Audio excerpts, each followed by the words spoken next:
देश प्राणनाथ प्यारे की जय। श्री सद्गुरु महाराज जी की जय। शुरू करेंगे सुंदर शाह जी।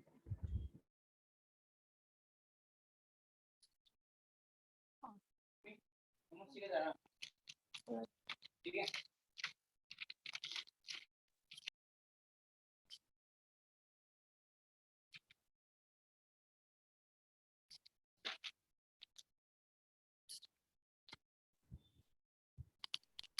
बोलो श्री सद्गुरु महाराज की जय। मेरे सतगुरु मुझको देना सहारा, कहीं टूट जाए ना दामन तुम्हारा। मेरे सतगुरु मुझको देना सहारा, कहीं छूट जाए ना दामन तुम्हारा।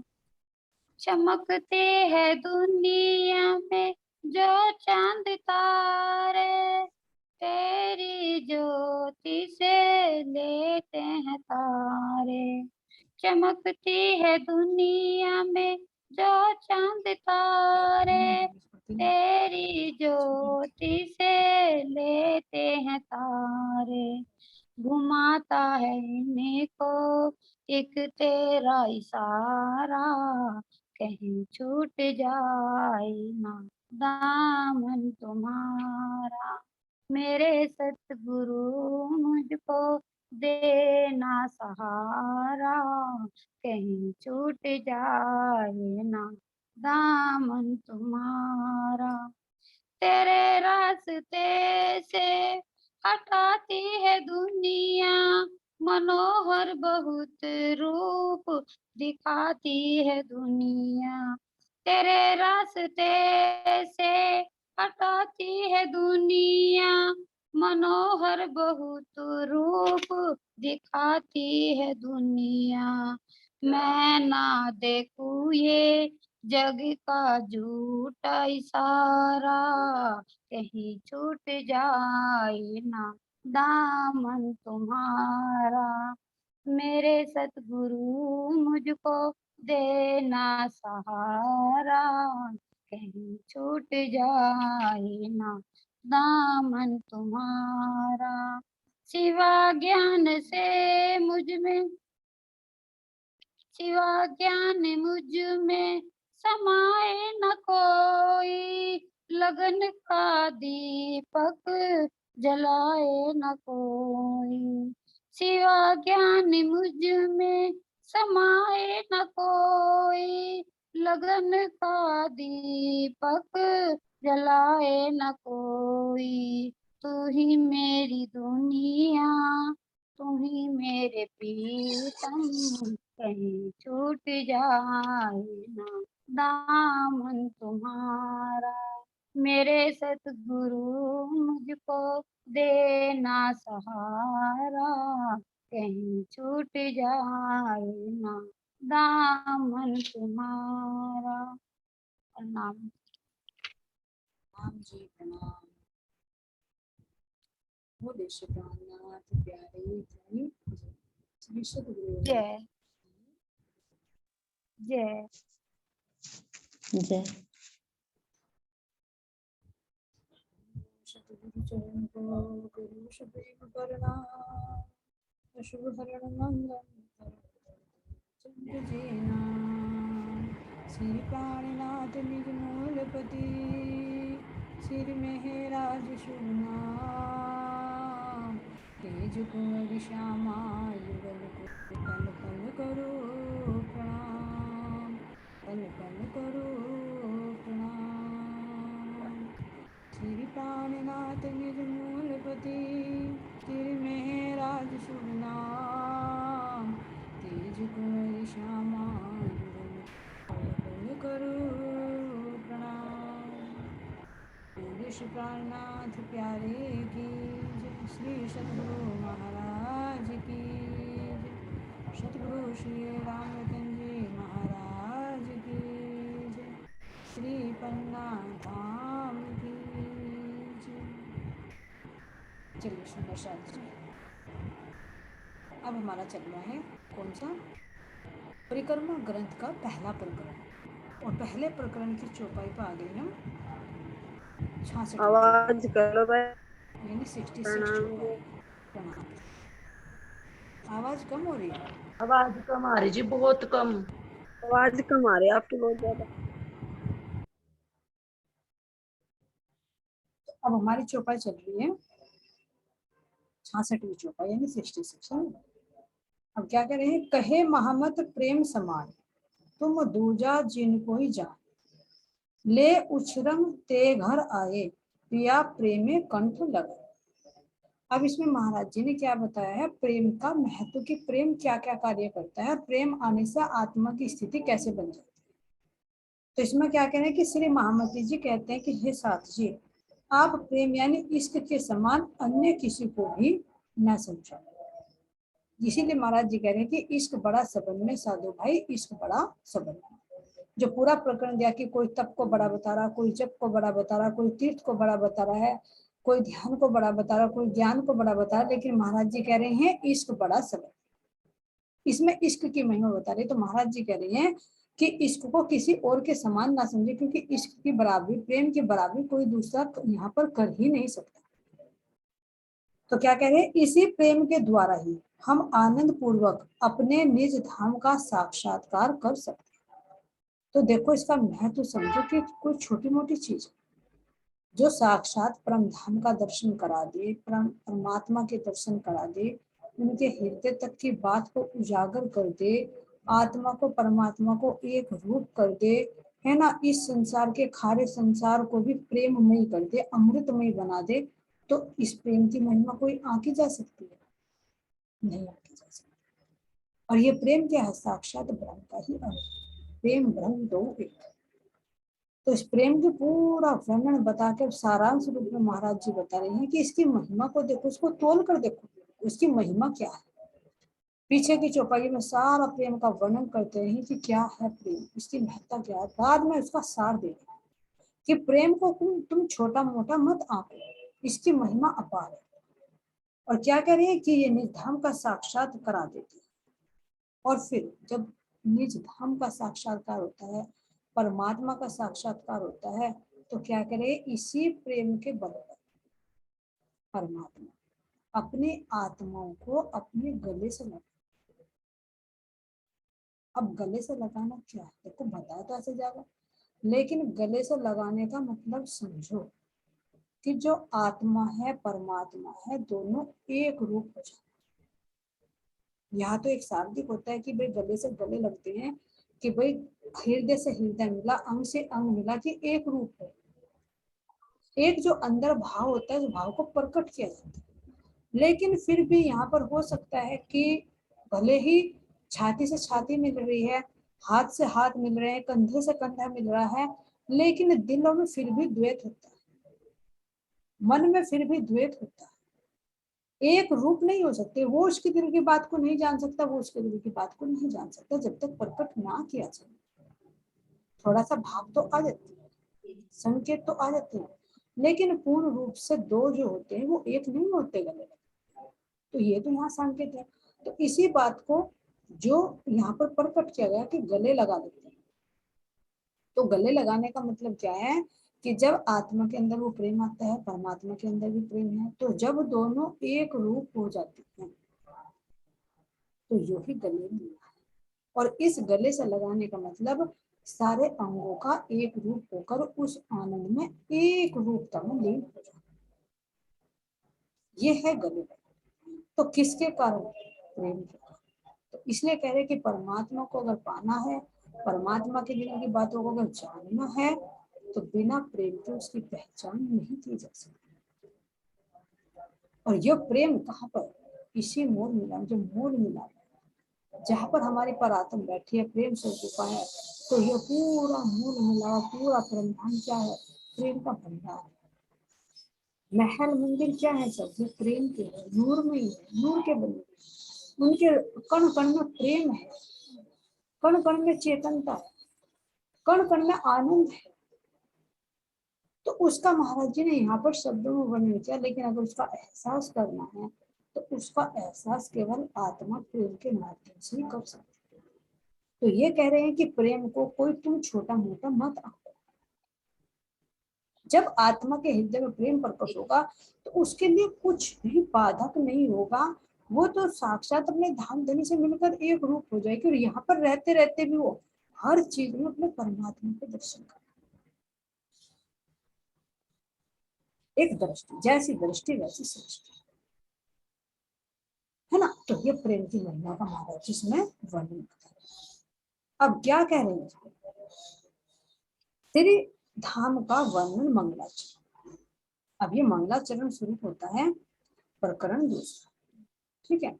अब मंगलाचरण का मतलब क्या है, देखो परम धाम में प्रवेश करने से पहले ये प्रेम की महिमा बताई। तो परम धाम हमारा क्या है, प्रेम की भूमि। तो बिना प्रेम के तो सही पूछो उसका वास्तविक अनुभूति होगी ही। जो 25 पक्षों का ज्ञान, देखो एक तो पहले तो ज्ञान लेना भी बहुत मुश्किल है। हालांकि कह सकते हैं कि परम धाम के 25 पक्षों का वर्णन यहाँ के शब्दों में किया गया है, यहाँ की गिनती में किया गया है, सब यहाँ के उदाहरण दे देकर किया गया है।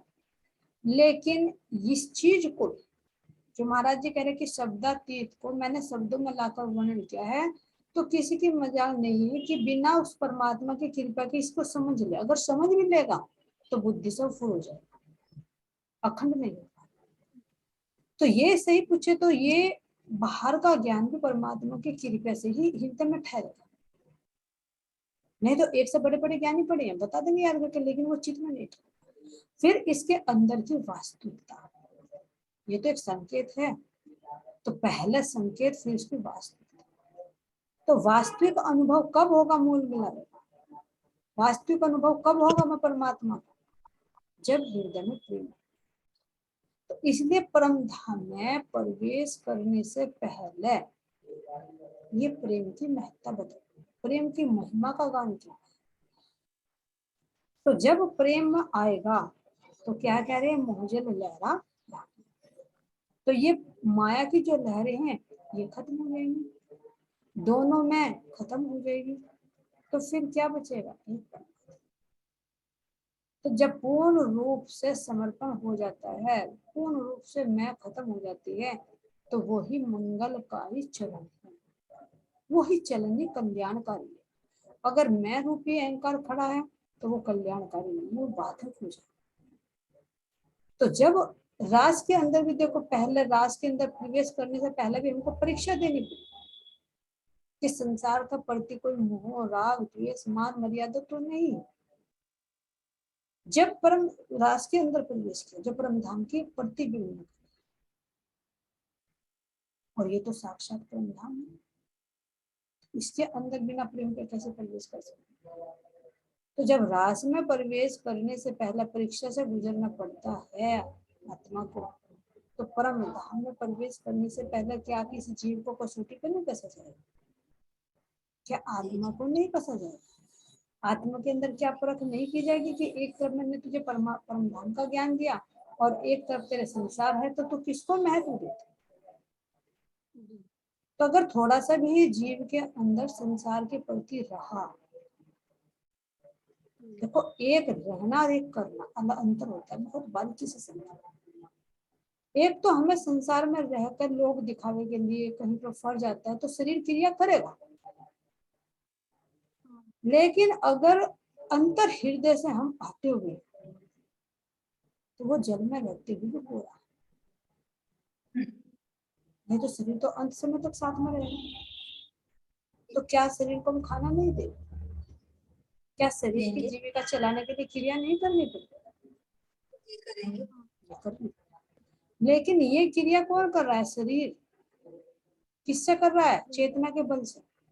और इस चेतना के ऊपर जो बैठी सूरता, वो इसको एक दृष्टा बनकर देखती कि ये तो क्रिया कर रहा है, इसका कार्य है यो, तेरा कार्य नहीं। वो दृष्टा बनकर देखे हर क्रिया को, चाहे खुशी का हो चाहे दुख, वो देखने वाला। और जब आखिर में जब अगर परमात्मा का बुलावा आए और वो इसको जैसी भी स्थिति हो ऐसी स्थिति में छोड़कर भाग, उसके प्रति लगाव ना हो, तो तो वो है अंदर से शुद्ध। और इसका प्रत्यक्ष उदाहरण हम कर चुके, जो क्रिया हमारे साथ में हुई ब्रज से रास में जाते समय। हम अपने परिवार का, बच्चों का, पति का, सबका देखभाल, सबका कार्य करते थे। लेकिन जब वो कहना की पंछी सुनी तो क्या कोई बच्चे के मुंह में रोका? बच्चे दूध पिला रहे थे, पति को खाना खिला रहे थे, स्नान करा रहे थे उनको, क्या उनकी परवाह की? ससुर को खाना दे रहे थे, परोस रहे थे, क्या उनकी परवाह की? घर का कार्य पड़ा था, क्या उसको परवाह की? तो क्यों? क्योंकि जो अंदर सूरता थी, जो अंदर आत्मा थी, उस आत्मा ने इतना बल पकड़ा, इतना बल पकड़ा, उस प्रेम ने इतना बल पकड़ा कि उसने जीव के किसी कार्य को, जिसको वो करती रहती थी, उस कार्य को किसी को भी महत्व नहीं दिया। तो ये है उसकी पहचान, लगन की, प्रेम की पहचान। ऐसे महाराज जी कह रहे कि जैसे तुम ब्रज में चले वैसे ही तुम्हें अब चलना। जैसे 3 गुणों की सखिया पहले थी, अब भी 3 गुणों की सखिया जी है। तो क्रिया तो करनी पड़ेगी। घर परिवार को नहीं कहा कि छोड़ दो, इसमें रहते हो, लेकिन सर्वप्रथम प्रथम स्थान पर कौन? राज्य में। अगर उनकी पुकार आ जाए तो सारा काम छोड़, तुरंत उसकी तरफ हो जाए, वो कार्य सर्वप्रथम है, बाकी ये भी अपना फर्ज है। तो ये जब आत्मा के अंदर यहाँ का मैंपना समाप्त हो जाता है, केवल एक कर्ता शरीर क्रिया करता है और आत्मा दृष्टा बनती है, तो जब ये समर्पण की भावना लगती है, प्रेम प्रकट हो जाता है, तो तब यही मंगलकारी चरण है, जो कल्याणकारी। तो इसलिए कह रहे हैं कि परम धाम में प्रवेश करने से पहले क्या बता रहे हैं? मंगलाचरण। अब पहली चौपाई में क्या कह रहे हैं? ब्रह्म सृष्टि लीचो हारे सैया ए है अपना जीवन, सखी मेरी जो है मूल वतन, ब्रह्म सृष्टि लीचो। तो इसमें किसको संबोधन कर रहे हैं? ब्रह्म सृष्टि। अब ब्रह्म सृष्टि का मतलब समझो, ब्रह्म सृष्टि यानी ब्रह्म के द्वारा की गई रचना, जिसे हुक्म की सुनता या इच्छा की सुनता भी कहा। तो कहाँ से बनी है? राजी महाराज जी की इच्छा से, उनके हुक्म से। और इस आत्म से हमारी परात्म की दृष्टि। और कैसी है ये सुनता, कैसी है ये आत्मा? हूबहू पर आत्म की नकल, वही गुण डाल दिया, वही स्वरूप डाल दिया, वही नाम रख दिया, जो महाराज जी पीछे वर्णन कर रहे हैं कि हमारे नाम दे देकर हमारे स्वरूप खो गए, है ना। तो ये जो स्वरूप बनाया आत्मा का, राज्य ने अपनी इच्छा से, अपने हुक्म से खेल दिखाया, क्योंकि पर आत्म तो नहीं आ सकती थी यहाँ पर, और तो खेल दिखाना था। तो वो एक ऐसी हमारी नकल बनाई, जैसे पुतला होता है, वो ऐसी नकल बना दी कि हूबहू हमारी सुनता को उससे जोड़ दिया, हमारी पर आत्म का तार इस आत्म से जोड़ दिया, और जिसको हमें लगा कि हम इस संसार में आ गए। तो इसलिए उसी आत्मा को, उसी ब्रह्म सृष्टि को संबोधित करते हुए कह रहे हैं। और जो कह रहे हैं तो ये किसको जाएगा, किसको आवाज करेगी? नीचे जीव से जुड़ी हुई है सुरता, ऊपर परात्म से, तो दोनों का ये आभास करेगी, जीव का भी आभास करेगी और परात्म का भी आभास करेगी। तो ये बीच का सेंटर बन गया खेल दे। तो इसको संबोधित करते हुए महाराज जी क्या कह रहे हैं कि ब्रह्म सृष्टि ली जो हारे सैया ए है अपना जीवन। क्योंकि परमधाम का वर्णन करने जा रहे हैं, तो महाराज जी कह रहे हैं कि ये परमधाम के जो 25 पक्ष हैं, ये अपना जीवन है। श्री महामती जी कहते हैं कि परम धाम के हे ब्रह्म सृष्टि सुंदर साथ। और सुंदर साथ क्यों कहा? देखो, क्योंकि आत्मा के अंदर कोई विकार थोड़ी है। जो पीछे अनुभव करा कि आत्मा का स्वरूप कितना सुंदर है ना। रोज प्रतिदिन तुम करते भी जाए कि मैं आत्मा हूँ, तो मेरा स्वरूप कैसा है? नूर में ही है, चेतन है, आनंदमय है, मेरे सारे गुण अंग इंद्रिया नूरी है, दिव्य है। इन हर एक गुण अंग इंद्रियों से नूर प्रकाश निकलता है, सुगंधित खुशबू आती है, हर एक के अंदर से रस प्रवाहित होता है। तो ऐसा सुंदर स्वरूप आत्मा का है, जो परमात्मा के हुक्म से बना। तो वो सुंदर शरीर सुंदर साथ नहीं है, जीव भी जब आत्मा का संग करता है तो तब इसका, अगर इसके अंदर गुणों का प्रतिबिंब पड़ता है, गुणों की झलक आती है, तो तब ये जीव भी सुंदर बनता है। और जब ये प्रकृति के इनकी विकारों के साथ, इंद्रियों के साथ लगता है, बाह्य मुखी हो जाता है, तो ये भी विकारित हो जाता है। तो समझो महाराज जी किसे कह रहे कि हम आए इतने काम ब्रह्म सृष्टि लेने घर धाम। तो ये जो वाणी प्रकट हुई है, किसके लिए प्रकट हुई है? ब्रह्म सृष्टियों के लिए प्रकट हुई है। लेकिन इसको जीव भी सुनकर उतर जाते और उतर जाते, क्योंकि कहा जा रहा है ब्रह्म सृष्टियों को, लेकिन सुनेगा सारा संसार, सुनेंगे सारे जीव। और जब वे भी इसको अमल में लाएंगे तो भी उद्धार हो जाए, वे भी अखंड में पहुंच जाए।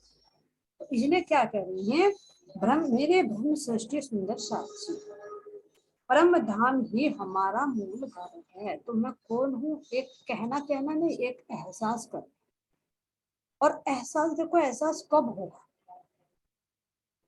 बिना कहे किसी का एहसास भी नहीं होगा कि भाई एहसास कर लो, तुम एहसास कर लो। जब तक हमें इस पिंड का नहीं पता, जब तक हमें इस ब्रह्मांड का नहीं पता चला, जब तक इस जीव के मूल का, इसके स्वभाव का, इन तीन गुणों की क्रियाओं का नहीं पता चला, जब तक हमें जीव में आत्मा अंतर का पता नहीं चला, जब तक हम तारतम वाणी के प्रकाश से आत्मा की एक एक क्रिया का एक एक अनुभव नहीं करेंगे, तब तक अनुभव हो ही नहीं सकता।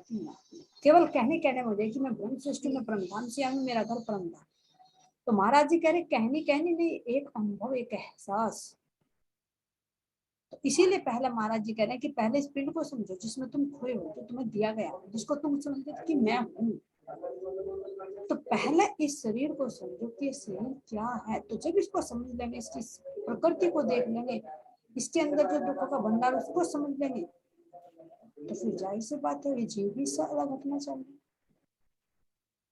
ये भी आत्मा की संगति करना चाहेगा। तो फिर ये इसकी तरफ को क्यों भागे? नहीं भागे। तो इसलिए कह रहे हैं कि परम धाम ही हमारा मूल घर है। तो जब आत्मा अपना अनुभव करेगी कि मैं ब्रह्म सृष्टि हूँ और मैं कहाँ से आई, कहाँ से पता चला कि मेरा कहीं भी होगा। देखो कह देते हैं हम कि भाई 25 पक्षों का वर्णन किया जा रहा है, ऐसे ही तुम्हारे थम बता रहे हो, ऐसे मंदिर बता रहे हो, ऐसे सिंहासन बता रहे हो, ऐसे छिंके और बता रहे हो, ऐसे चारपाई, अलमारी, सब सब व्यवस्था बता रहे हो, अलमारी बता रहे हो, सज्जा का श्रृंगार बता रहे हो, सब कुछ बता रहे हो। तो क्या बहुत से क्या कहते हैं, कल्पना। लेकिन अगर एक बात बताइए, जब तुम कहते हो कि कोई मर गया स्वर्ग में चला गया, तो स्वर्ग भी तो कहीं होगा ना, उसमें भी तो कुछ होगा ना। जब कहते भाई यहाँ पे दान कर दो स्वर्ग में मिलेगा, तो स्वर्ग में तो कुछ मिलता जुलता होगा ना। जब तुम वहां खाते हो तो वहां खाने का लिए भी होगा, वहां रहते हो तो वहां स्थान भी होगा। बहुत से तब कहते हैं बैकुंठ की प्राप्ति होगी।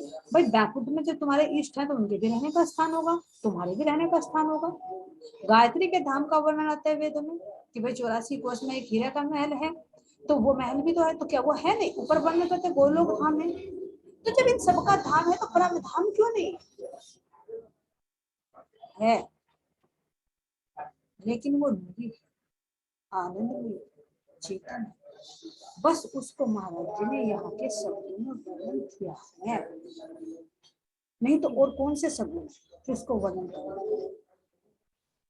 तो इसलिए आत्मा के अंदर जब वो प्रेम प्रकट होगा और वो प्रेम के माध्यम से परम धाम का द्वार खुलेगा, राज जी महाराज जी के हृदय का द्वार खुलेगा, तो पूरा परम धाम नजर, क्योंकि वो प्रकाश क्या है, वो चाबी क्या है परम धाम की? राज जी महाराज जी का हृदय। एक विचार करो, बहुत अच्छा। हम सोचे कि हमें परम धाम दिखाई देगा, ये राज्य दिखाई, पहले कौन दिखाई? जिसका अनुभव होगा। जब आत्मा अपना अनुभव कर लेगी, आत्म साक्षात्कार कर लेगी, तो आत्मा को पहले कौन नजर आएगा? परमात्मा नजर आएगा। क्यों नजर आएगा? क्योंकि परमात्मा के स्वरूप से ही तो 25 पक्षों का विस्तार है। तो यहाँ पर भी देखो कि जब पहले शादी होती है लड़के लड़के की, तो पहले घर को, मतलब घर से संबंध बनते हैं, घर से प्रेम होता है, ये पहले पति से संबंध जुड़ता है, पहले पति से संबंध जुड़ता है, उसके दिल को जीता जाता है। और जब उसके दिल को जीता जाता है तो वो अपनी सारी प्रॉपर्टी, अपनी सारी संपत्ति से वाकिफ करा देता है कि देख मेरे पास ये भी है, मेरे पास ये भी है, मेरे पास ये भी है। और चाबी देकर कह देता है कि इसके सबके अधिकार में क्या है। तो इसी तरह से हम आत्माओं को जब राज्य महाराज जी वो प्रेम प्रदान करेंगे तो सबसे पहले क्या करेंगे, अपने गले लगेंगे। अभी जो वर्णन किया गले से लगेंगे। तो जब आत्मा परमात्मा का अनुभव करेगी, उसका दर्शन करेगी, तो फिर परम धाम का पूरे द्वार खुल जाएगा। फिर वो उस घर में राज्य महाराज जी हर पक्ष से अनुभव करेंगे। इसलिए पहले आत्मा को अपने साक्षात्कार होगा, जो जीव कह रहे आत्म साक्षात्कार होगा, और आत्म साक्षात्कार के बाद परमात्मा का साक्षात्कार होगा, और फिर जो उनका विस्तार है 25 पक्षों के रूप में, फिर वो आत्मा हर पक्षों में विहार करेगी। तो ये इसलिए कह रही हैं कि हे आत्माओं, प्रेम की दृष्टि से विचार करो, अनुभव करो कि मैं कौन हूँ, मैं ब्रह्म सृष्टि हूँ, मैं सुंदर साथ हूँ। तो फिर मेरा घर कहाँ, मेरा घर हद से भी परे बेहद, बेहद से परे अक्षर, और अक्षर से भी परे मेरा मूल घर, मेरा रंग है ना। इसकी शोभा को अपने हृदय मंदिर में बसा। देखो महाराज जी का निर्देश आ रहा है। हम ये सोचे ठीक है, हम खेल खेल में करना चाहते हैं, मजाक में, हंसी मजाक में करना चाहते हैं, लेकिन बहुत सीरियस आत्मा की दृष्टि से होकर विचार करें कि महाराज जी का निर्देश है कि इसे अपने धाम हृदय में बसे। क्योंकि अभी परम धाम में प्रवेश कराने के लिए प्लेटफॉर्म बन रहा है। अभी महाराज जी ने पक्षों का वर्णन करना नहीं शुरू किया, तो इसमें क्या हुक्म दे रहे हैं कि इसे अपने हृदय मंदिर में बसा। किसको, इन 25 पक्षों। यही हमारा जीवन। देखिए क्यों है जीवन, क्योंकि आत्मा कहाँ से बनी, परात्मा कहाँ, राज्य के हृदय का ही खंड, और राज्य के हृदय का विस्तार है 25 पक्ष, वहां पर एक दिन है। तो फिर जो आत्मा बनी, जो मैं सुरता बनी, मैं राज्य के हुक्म से बनी, राज्य की इच्छा से बनी। तो अब मेरा आहार क्या है, मेरा खाना पीना क्या है, परमात्मा का प्रेम। और मेरा रहना कहाँ पर है, मेरा धाम। तो जिस तरह से यहाँ पर भी रहने के लिए घर की जरूरत होती है, चाहे कोई चींटी हो, कोई पशु हो, कोई पक्षी हो, इंसान हो, कोई भी हो, सबको घर की जरूरत होती है। कोई घोंसला बनाता है, कोई जमीन में खोद कर रहता है ना, कोई गुफाओं में रहता है, कहीं ना कहीं अपना ठिकाना जरूर बनाता है। तो क्या ब्रह्म सृष्टि का नहीं ठिकाना है, कौन सा वो प्रांत। तो जिस तरह से यहाँ पर जीव का जीवन सुरक्षित रहता है, ये अपने घर में रहेगा। मान लीजिए हम अपने घर में सुरक्षित हैं, अगर खुले में रहेंगे तो कोई भी जानवर आकर अटैक कर देगा तो खतरा बना रहता है जान पर। तो इसी तरह से ये क्या है, इससे जीवन की सुरक्षा होती है घर से। तो इसीलिए हम ब्रह्म सृष्टियों का जीवन क्या है, क्योंकि उन 25 पक्षों से आत्मा को आहार मिलता है, उसमें वो रमण करती है, जो उसका आहार है आनंद में प्राप्त होता है। तो इसलिए कह रहे कि जो हमारा परम धाम है वो आत्माओं का जीवन। तो क्या फिर जीवन को ऐसे ही छोड़ देना चाहिए। यहाँ पर भी देखो, कोई चीज कहेंगे, भाई कोई डॉक्टर है, कोई सलाह देगा कि भाई तुम्हें इस चीज का परहेज करना है, ये चीज तुम्हें आहार में लेनी है, तुम्हारा स्वास्थ्य ठीक होता रहेगा। तो जीवन बचाने के लिए क्या क्या प्रयत्न नहीं करते, हर संभव प्रयास करते। तो इसी तरह से जो ब्रह्म सृष्टियां हैं, यहाँ पर आकर जो जीव की भाव को प्राप्त हो गई है, लेकिन इसको महाराज जी जागृत करके बता रही हैं कि तेरे जीव का जीवन क्या है, तेरा धाम है। तो इसलिए कह रहे कि उसे अपने हृदय मंदिर में बसा लीजिए, ताकि आत्मा को पल पल वो आहार मिलता रहे, और आत्मा अपने स्वरूप में, अपने वजूद में खड़ी होती। इसलिए कह रही है कि इसको बहुत गहराई से चिंतन करके, विचार करके अपनी धाम हृदय में बसा दीजिए। पहले किससे बसेगा, संकेत से। फिर उन संकेतों के अंदर लीला होगी, लीला से आनंद आएगा, उसमें प्रेम प्रकट होना शुरू हो जाएगा। और जब प्रेम प्रकट शुरू हो जाएगा तो प्रेम का स्वरूप परम सृष्टि है, प्रेम का स्वरूप परमात्मा है। इसलिए यहाँ पर ये संकेतों में वर्णन किया गया। अब देखिए क्या कह रहे हैं महाराज जी दूसरी चौपाई में, शास्त्र शब्द मात्र जो बानी, ताको कलश बानी सब, ताको भी कलश हुओ अखंड को, तापर ध्वजा ध्वजा धरु तीन थे रहे।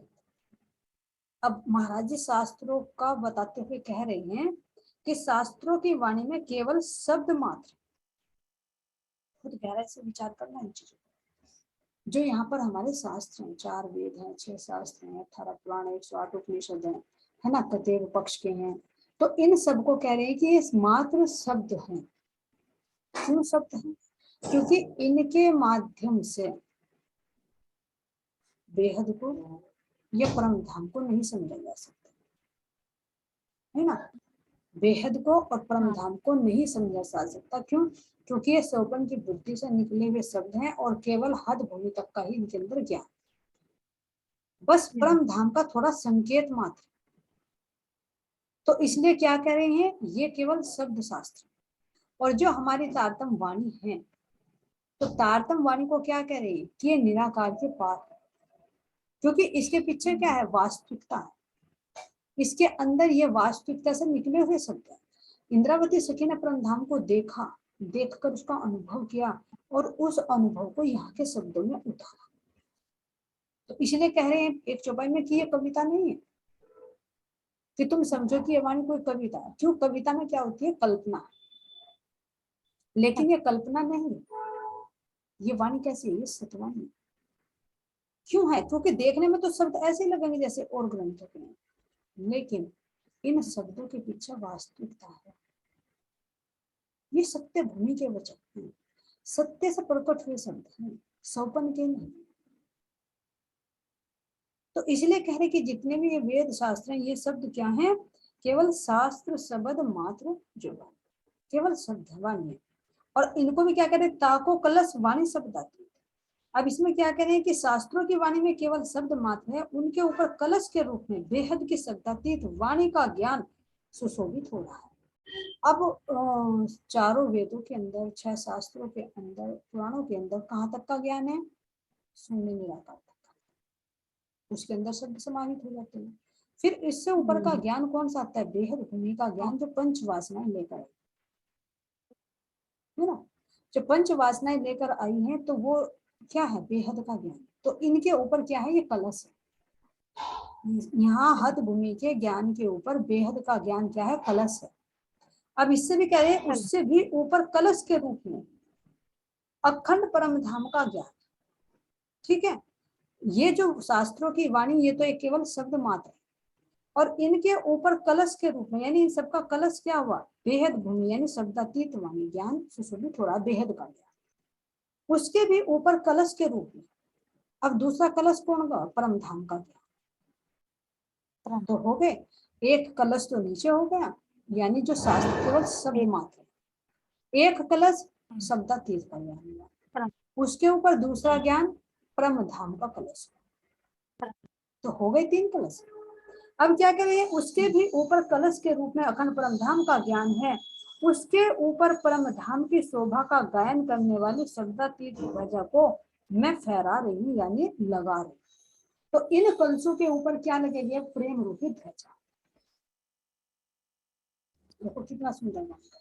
पहले नीचे वेद शास्त्रों का ज्ञान है, उसके भी ऊपर शब्दातीत यानी बेहद भूमि का ज्ञान है, और उस कलश के भी ऊपर जो कलश है, वो कलश कौन सा है, परम धाम का ज्ञान। और इस ज्ञान के ऊपर भी जो ध्वजा फहरा रही है, तो वो कौन सी है, प्रेम रूपी ध्वजा, है ना। तो ध्यान दो कि जो हमारे परम धाम में ध्वजा पताका फहरा रही है, तो क्या है, वो प्रेम का संकेत है। तो इसलिए कह रहे हैं कि इस वाणी के ऊपर मैं क्या कर रही हूँ, प्रेम रूपी ध्वजा फहरा रही, यानी इस ज्ञान के ऊपर, क्योंकि इस ज्ञान को सुनकर आत्मा के हृदय में वो प्रेम प्रकट हो जाता है, क्योंकि जागृत बुद्धि का ज्ञान है ना। और ये जो यहाँ तक का ज्ञान है, ये सब किसका ज्ञान है, सौपन की बुद्धि का ज्ञान। और परम धाम का ज्ञान वो प्रेम का, प्रेम के अंदर से निकला हुआ ज्ञान।